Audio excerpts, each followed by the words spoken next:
Esta es la tercera parte de este capítulo 10, acerca de las profecías del testimonio de Jesús para el fin del mundo. Y estamos en la quinta pregunta, considerando la que será, probablemente sea, la profecía más asombrosa del testimonio de Jesús para estos últimos días. La profecía de que habrá una ley dominical a nivel mundial y nos dice el capítulo 13 de Apocalipsis que los seres humanos que no acepten esa ley dominical no podrán comprar ni vender. Y después de un tiempo habrá un decreto de muerte contra ellos.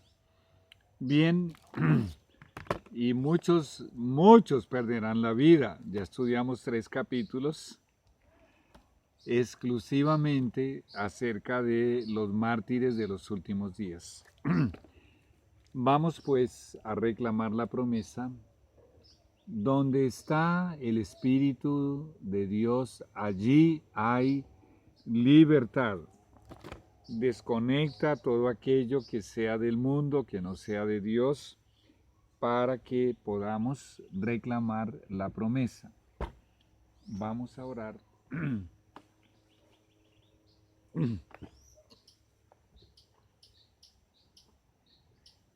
Señor y Dios, Jehová de los ejércitos, pedimos el perdón de nuestras faltas, que seamos lavados con la preciosa sangre de nuestro Redentor Jesús. Una vez más es nuestra súplica.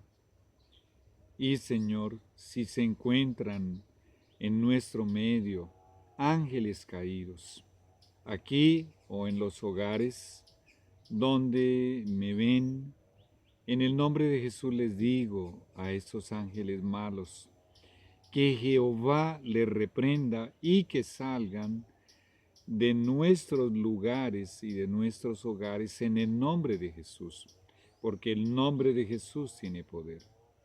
Sean bienvenidos tus santos ángeles de luz, que tu Espíritu Santo habite en nosotros, nos llene de inteligencia espiritual y estando aquí presente el Espíritu Santo, Señor, nos reconfirme en la libertad de poder expresarnos, de poder pensar, libertad para entender, Señor. Estamos tratando el asunto más delicado que se pueda tratar, el asunto de la eternidad, eternamente salvo o eternamente perdido. ¡Qué responsabilidad! Por eso someto a tu Espíritu Santo mis pensamientos, mi imaginación, cada palabra que salga, Señor, de mi boca, como también mi lenguaje corporal, mis gestos, el tono de mi voz, las miradas. En el nombre de Jesús. Amén y amén. Muy bien. Entonces, solamente vamos a recordar una vez más cuál es esa quinta pregunta. Vamos a recordarla. La quinta pregunta. A ver, yo la ubico también acá. Dice, ¿cuál es tal vez la más asombrosa profecía para el fin del mundo presentada por la profetisa Elena G. de White en el testimonio de Jesús? Y estamos hablando de la imposición de las leyes dominicales, los decretos dominicales. Voy a colocar aquí el dedo para que nos orientemos donde estamos leyendo. Cuando nuestra nación abjure de tal manera los principios de su gobierno que promulgue una ley dominical, en este acto el protestantismo dará la mano al papismo. Joyas de los Testimonios, volumen 2, y está en las páginas 318 a 319.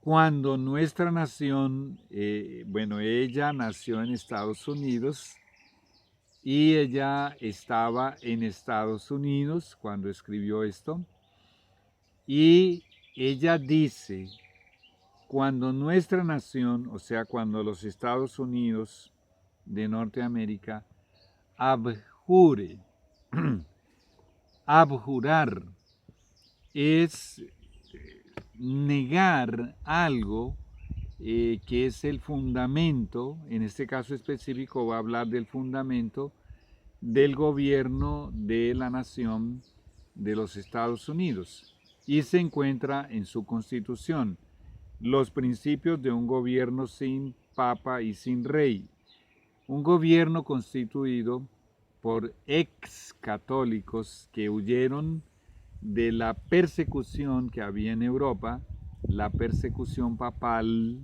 El papado quemaba en la hoguera o a través de torturas o a través de muertes horribles a los que se atreviesen a leer este libro o a enseñar lo que este libro enseña, la palabra de Dios, y fundaron en Estados Unidos una nación sin papa y sin rey.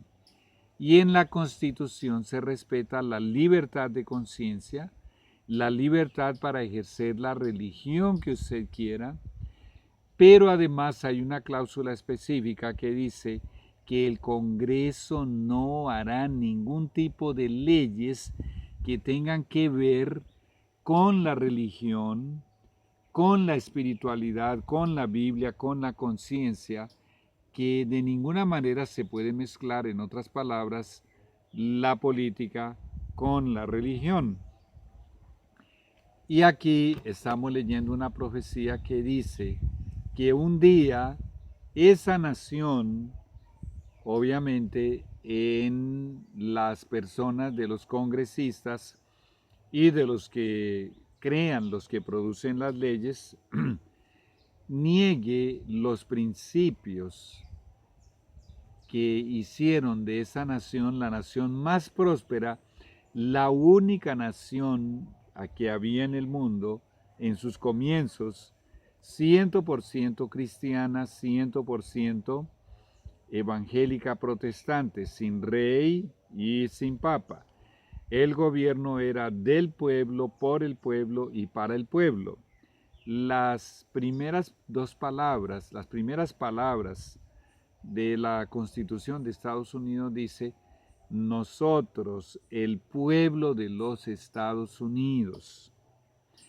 Pues bien, cuando esos principios de libertad y de cristianismo y de fidelidad a la Biblia sean negados, ya vimos a través de la presión que el mismo pueblo hará sobre sus gobernantes.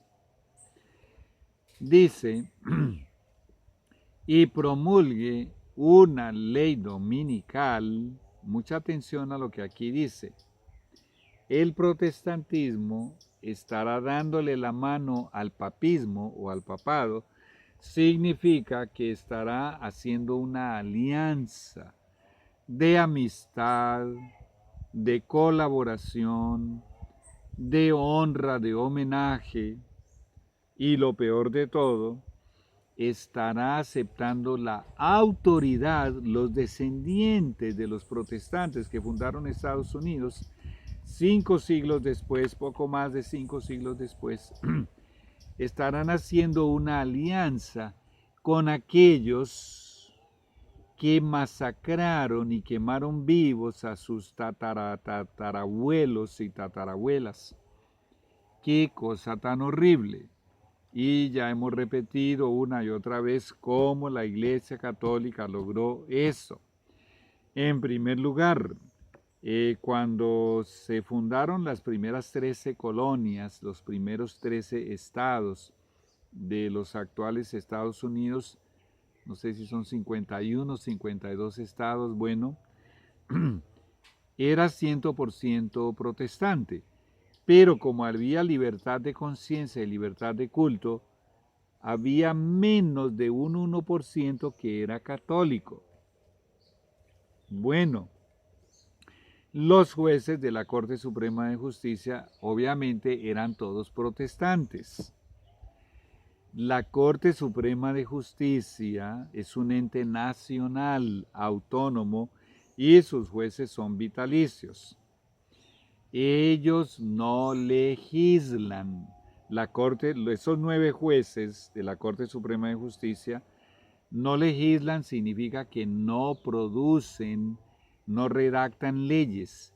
El trabajo de ellos es revisar que una ley sea constitucional, o sea, que respete los principios de la Constitución de los Estados Unidos. Pues bien, al comienzo todos los jueces de la Corte Suprema de Justicia eran protestantes. Hoy en día hay 3 judíos que tienen formación jesuita, estudiaron con los jesuitas. Hay uno que dice ser protestante, pero qué interesante, también tiene formación católica o jesuita, y los otros 5 son católicos. En el momento en que de alguna manera, porque la profecía tiene que cumplirse, como lo leímos al final del segmento número 2, casi se me olvida, ese es el tercer segmento, es la tercera parte. Habrá una modificación en la Constitución para que se permita hacer una ley de índole religioso, porque en la Constitución se considera la política y la religión como el agua y el aceite, que no se pueden mezclar. El hierro y el barro de los pies de la estatua del rey Nabucodonosor no se podían mezclar.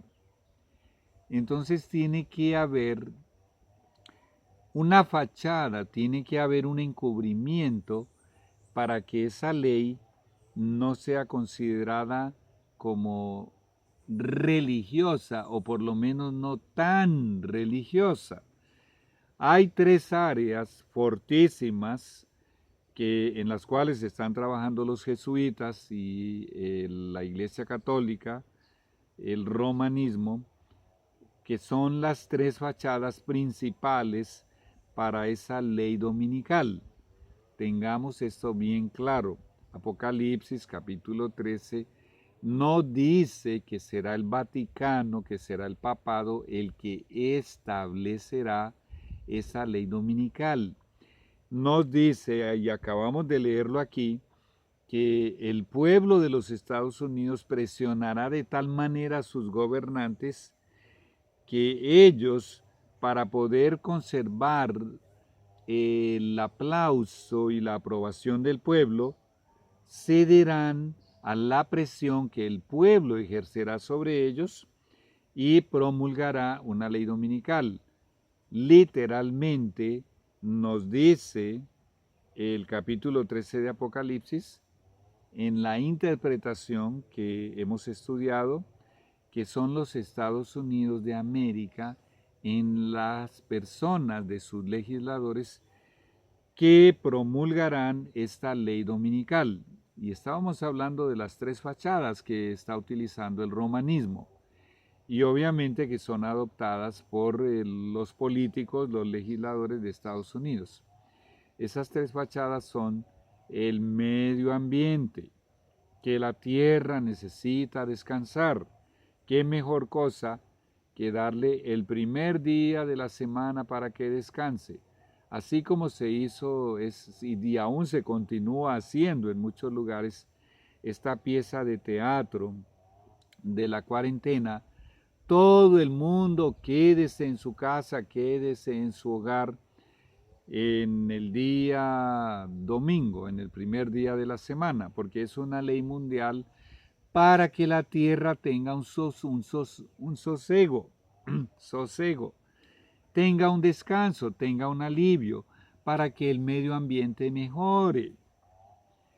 De esas 3 fachadas, la segunda, la confraternización familiar.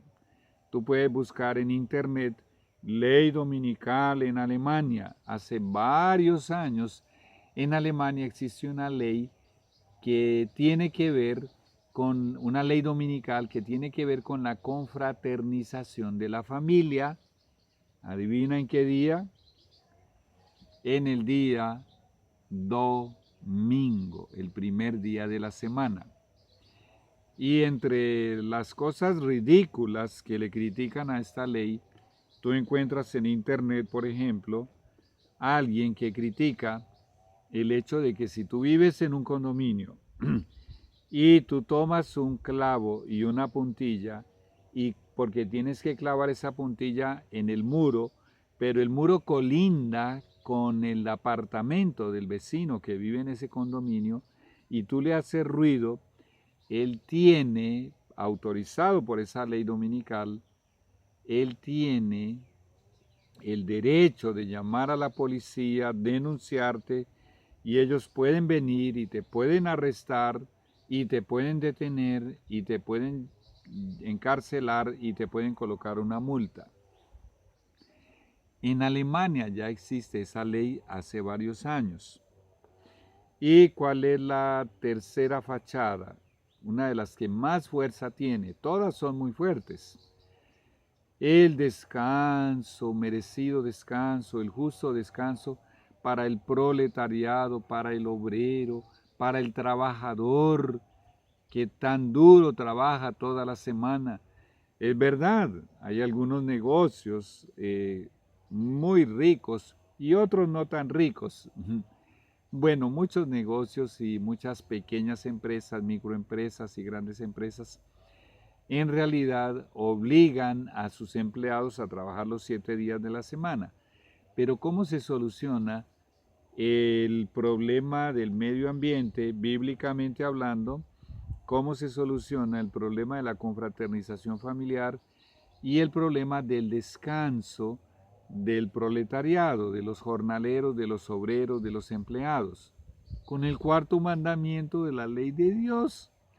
Acuérdate del día del sábado para santificarlo. Tenemos además en la ley levítica que la tierra tenía a cada 7 años tenía un año de descanso, un año completo de descanso en el cual no se cultivaba para que la tierra se fortaleciera. Bueno, lamentablemente en las condiciones que el mundo está hoy en día, gracias a Dios por la agricultura orgánica. Aquí estoy cerca de algo que se llama una compostera. Aquí, a pocos metros de mi persona, se produce abono orgánico, porque aquí se cultiva y se produce el alimento con abono orgánico. Claro que esta tierra aquí en la que estoy colocado, aquí sentado con esta mesita, con esta silla, aquí cerca a Fresno, Tolima, unos 9 kilómetros de Fresno, si no es la tierra más fértil de Colombia, es una de las más fértiles. Es una tierra negra, oscura, y es una tierra muy, pero muy, muy, muy fértil. Voy a sacar aquí un poquito para mostrar. Y bien, en los casos donde se está utilizando, bueno, a ver que no haga un daño aquí, voy solo a mostrar aquí un poquitico de esa tierra. Mira nada más. Esa tierra, mira nada más con el pie saqué ese poquito aquí y ella es así toda, blandita, no es tierra seca, dura, impenetrable. Ojalá si tú quisieras venir a vivir al campo, búscate un lugarcito por aquí, cerquita a Fresno, donde la tierra es tan, pero tan fértil. Y con excepción de los lugares donde se tiene la agricultura orgánica y aquellas tierras vírgenes donde no ha llegado la modernización y la destrucción de la tierra a través de los químicos, con esas excepciones, pues bien, el resto de la tierra realmente está en un estado caótico. Es algo terrible.